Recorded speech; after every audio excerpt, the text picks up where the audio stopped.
दल में शामिल हो गए। 1975 में इमरजेंसी के दौरान वो 19 महीने जेल में रहे। 1977 में जनता पार्टी के टिकट पर चुनाव जीतकर फिर असेंबली में आए, लेकिन 1980 का असेंबली इलेक्शन वो हार गए। बाद में वो विधान परिषद में विपक्ष के नेता बन गए। सन 1989 में मुलायम सिंह पहली बार उत्तर प्रदेश के मुख्यमंत्री बने। 2 नवंबर 1990 को अयोध्या में कार सेवकों पर फायरिंग करवाने के लिए वो काफी चर्चित रहे। चंद्रशेखर के प्रधानमंत्री बनने पर जनता दल छोड़कर वो समाजवादी जनता पार्टी में चले गए, लेकिन सन 1991 के चुनाव में हार के कारण उन्हें चीफ मिनिस्टरशिप से त्यागपत्र देना पड़ा। सन 1992 में उन्होंने समाजवादी जनता पार्टी भी छोड़ दी और समाजवादी पार्टी का गठन किया। सन 1993 के असेंबली इलेक्शन में मुलायम ने बहुजन समाज पार्टी के साथ गठबंधन कर लिया।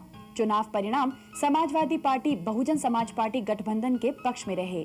लिहाजा 4 दिसंबर 1993 को मुलायम सिंह यादव एक बार फिर उत्तर प्रदेश के मुख्यमंत्री बने, लेकिन धीरे धीरे कांशीराम से उनके रिश्ते बिगड़ने लगे और मुलायम सिंह की सरकार गिरवाकर कांशीराम ने 3 जून को बीजेपी के सपोर्ट से मायावती को मुख्यमंत्री बनवा दिया। आजकल मुलायम सिंह रैलियां और जनसभाएं करके आने वाले लोकसभा चुनाव की तैयारी में जुट गए हैं। मुलायम सिंह जी सुना पहलवान थे और कुश्ती लड़ा करते थे। ये कुश्ती लड़ते लड़ते फिर राजनीति में कहां से आ गए?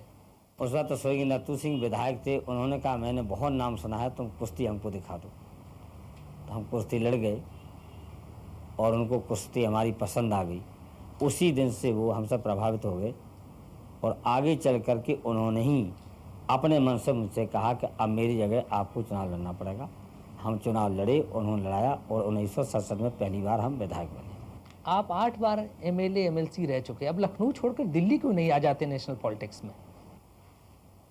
अभी दिल्ली आने का मैंने सोचा नहीं था, लेकिन अब मैंने ये जरूर सोचा है कि दिल्ली में समाजवादी पार्टी के लोगों को ज़्यादा से ज़्यादा पहुंचाएंगे। हमारा लक्ष्य है कि अब जो दिल्ली में प्रधानमंत्री बने वो समाजवादी पार्टी के समर्थन से बने, हमारी मर्जी का प्रधानमंत्री हो, ये हमारी इच्छा है और इसलिए हम पूरी शक्ति अब पार्लियामेंट के चुनाव में लगा दी है। आपने एक बार कहा था जब आपको चंद्रशेखर जी गृह मंत्री बना रहे थे दिल्ली में कि हम लखनऊ में मूंगफली बेच लेंगे लेकिन दिल्ली नहीं जाएंगे।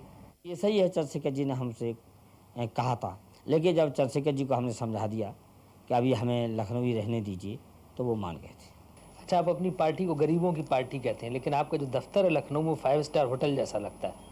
अब समाजवाद के माने ये तो नहीं कि गंदगी रखना चाहिए, तो अगर साफ़ सुथरा बना दिया है दफ्तर तो क्या हम उसमें बैठेंगे? वहाँ तो गरीबी लोग आएंगे, तो गरीबों को भी कभी कभी अच्छी इमारत अगर मिल जाए तो क्या बुरा है।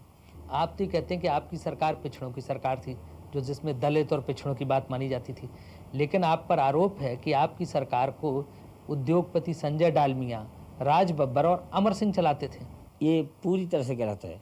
जहाँ तक कि संजय डालमिया का सवाल है, वो हमारी पार्टी के कोषाध्यक्ष भी हैं, राष्ट्रीय पार्टी के, समाजवादी पार्टी के राज्यसभा के सदस्य भी हैं, लेकिन उन्होंने सरकार चलाने में कोई कहीं दखल नहीं दिया। जहाँ तक दूसरा आपने नाम लिया है राज बब्बर का, उन्होंने बेहतर समाजवादी पार्टी को समझा और समाजवादी पार्टी में शामिल हो गए और राज्यसभा के मेंबर भी हैं, तो स्वाभाविक है वो तो हमारी पार्टी के साथियों में से हैं, लेकिन उन्होंने भी सरकार में दखलंदाजी का कोई काम नहीं किया। अगर मान भी लिया जाए कि राज बब्बर और संजय डालमिया का इसमें हाथ था तो क्या गलती थी? जब मुलायम सिंह जी की राजनीतिक मुसीबत का वक्त था, जब बड़े बड़े दिग्गज और महारथी उनका साथ नहीं दे रहे थे, संजय डालमिया ने कंधे से कंधे मिला के उनका साथ दिया। राज बब्बर ने उनकी जनसभाओं में और हर जगह उनके साथ राजनीतिक सहयोग और सहकारिता की बात रखी। आजकल सुना आप अपर कास्ट के लोगों को खुश करने की कोशिश में सभाओं में बैकवर्ड से हाथ उठाते हैं कि अपर कास्ट के लोगों को गाली नहीं देंगे। हमारी साफ राय है और समाजवादी पार्टी की नीति है, अगर हिंदुस्तान की राजनीति करनी है तो सबको लेके चलना है।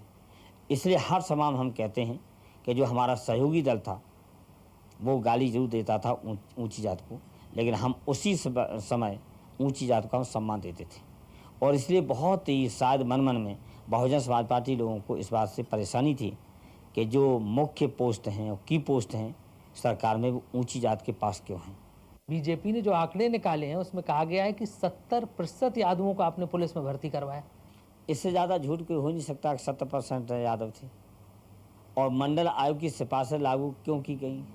इसलिए की गई थी कि उनका हिस्सा ज़्यादा बढ़े, तो सब बैकवर्ड का हिस्सा बढ़ा, तो जब सब बैकवर्ड का हिस्सा बढ़ा तो हो सकता है कि यादवों की तादाद ज़्यादा बढ़ गई हो। कल्याण सिंह का आरोप है कि बैकवर्ड्स के नाम पर सिर्फ यादवों को नौकरी दी गई। उनको हमेशा झूठ बोलने की आदत है। जैसे वो एक जो गरीब जाति है या बैकवर्ड जाति, उसको भी विभाजित करने के लिए कई बार उन्होंने इस तरह के बयान भी दिए।